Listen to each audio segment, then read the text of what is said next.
Assalamualaikum Football United, ringan amatiran ala gue. Sore hari langsung aja gue ingin ngobrol ringan membahas tentang informasi terbaru, tentu saja dari channelnya Fabrizio Romano yang menurut gue cukup menarik untuk gue angkat di channel gue kali ini ya.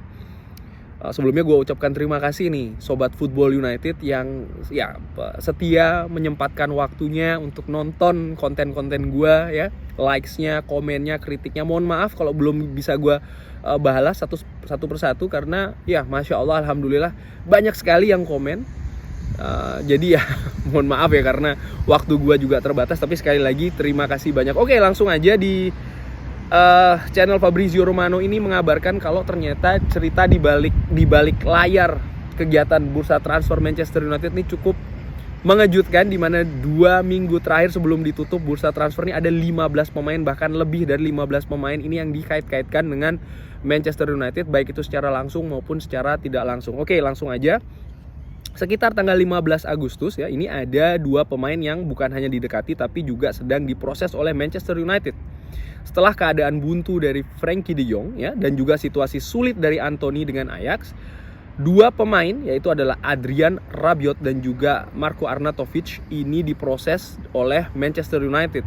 Sudah ada penawaran resmi, bahkan sudah hampir deal. Tapi prosesnya kolaps dengan alasan masing-masing.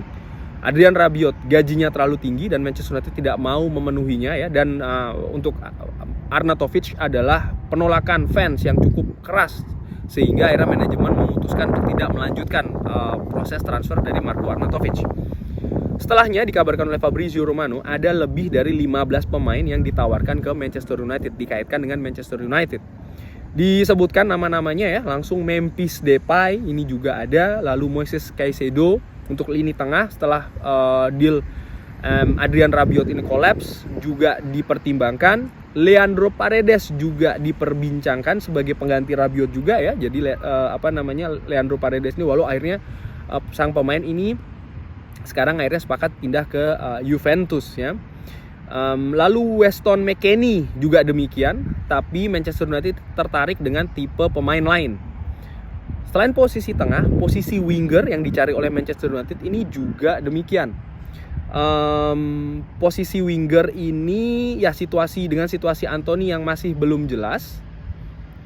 Lalu ada pemain seperti Ferreira Carrasco yang ya ditawarkan ke Manchester United untuk pindah permanen, bukan pinjaman, tapi Manchester United ini mencari situasi yang lain.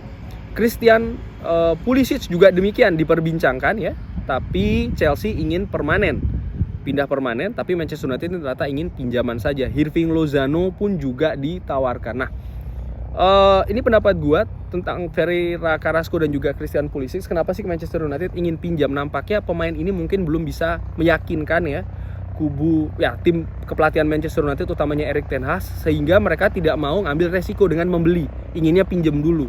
Tapi ternyata klub masing-masing ini inginnya justru pindah permanen, sehingga tidak terjadi. Lalu Hirving Lozano, pemain yang pernah memperkuat PSV Eindhoven, ini juga ditawarkan ya oleh Napoli, tapi ternyata tidak jadi. Sorry nih ada suara helikopter ya. Oke, gue lanjutkan untuk posisi lainnya ya. Bek kanan Serginho Dest juga disebutkan, tapi tidak berlanjut karena situasi Aaron Wan-Bissaka dan juga situasi klub yang happy dengan Diogo Dalot. Yang menarik Thomas Munir juga ditawarkan dari agen, tapi Borussia Dortmund tidak ingin melepasnya.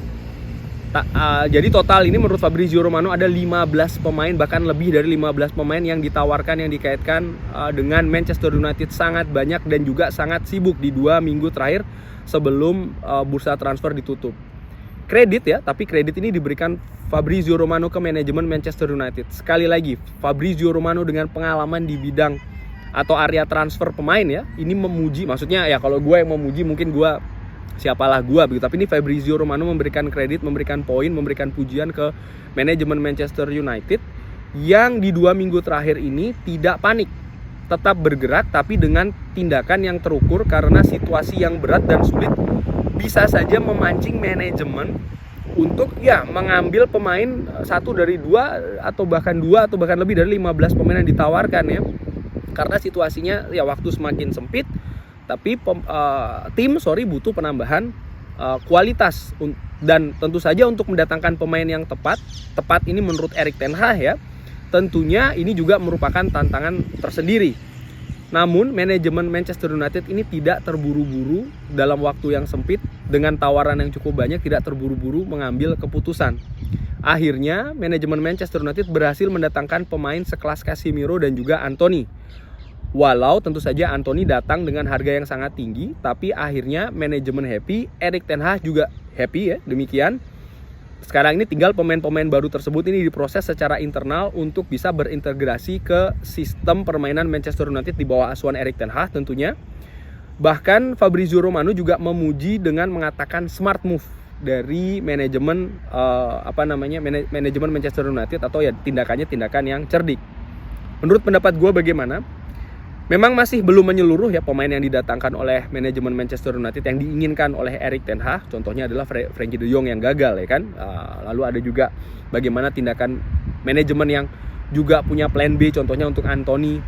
Cody Gakpo dipersiapkan, sudah diproses, bahkan tinggal mengajukan proposal resmi ke PSV. Tapi dengan datangnya Anthony dan bagaimana cara manajemen mendekati Anthony ini juga menurut gua harus diberikan kredit. Memang betul sekali lagi harga cukup tinggi, tapi jangan lupa situasinya juga sangat sulit di mana Ajax tidak ingin melepas Anthony ya.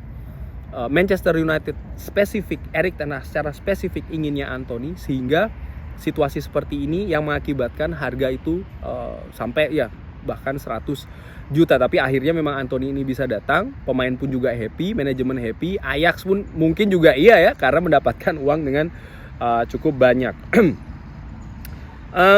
Ya sekali lagi ini masih belum menyeluruh pemain yang didatangkan, tapi ya inilah sepak bola beneran, bukan game, bukan sepak bola game ya, seperti FIFA, Championship Manager dan lain-lain. Karena mendatangkan pemain terlalu banyak dan drastis bisa jadi bukan langkah yang tepat, bahkan bisa jadi masalah. Maksud gue memang ya proses secara bertahap. Itu menurut gue sih lebih suka yang seperti itu dibandingkan dengan mengganti secara drastis ya, pemain dengan jumlah banyak keluar lalu pemain dengan jumlah banyak pun juga masuk, terlalu drastis.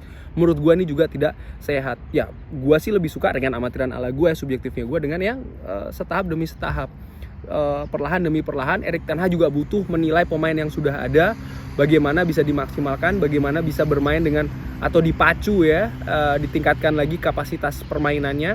Tapi kalau seandainya memang tidak bisa ya maka akan dilepas, dan ini menurut gue lebih baik demikian, dan sambil mencari pos-pos yang memang butuh sekali untuk diperkuat.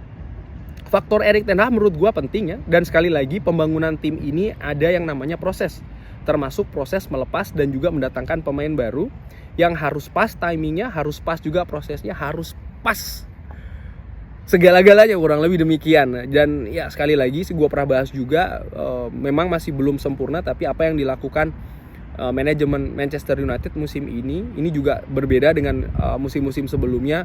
Manajer memiliki peran betul, manajemen mengambil langkah di bursa transfer ini, mendatangkan dan melepas pemain ini betul-betul melibatkan sang manajer.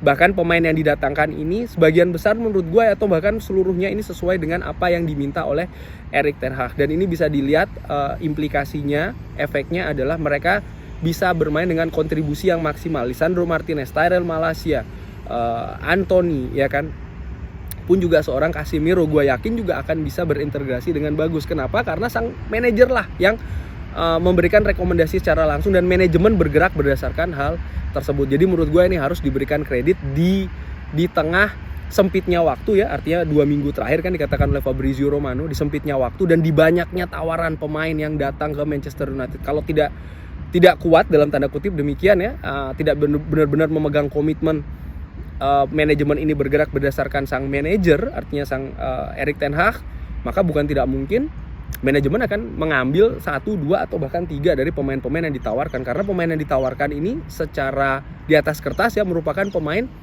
dengan reputasi yang bagus, Memphis Depay katakan, ataupun pemain-pemain lain tadi itu. Tapi ternyata tidak, manajemen tetap melakukan pergerakan berdasarkan rekomendasi dari manajemen bergerak berdasarkan rekomendasi dari manajer.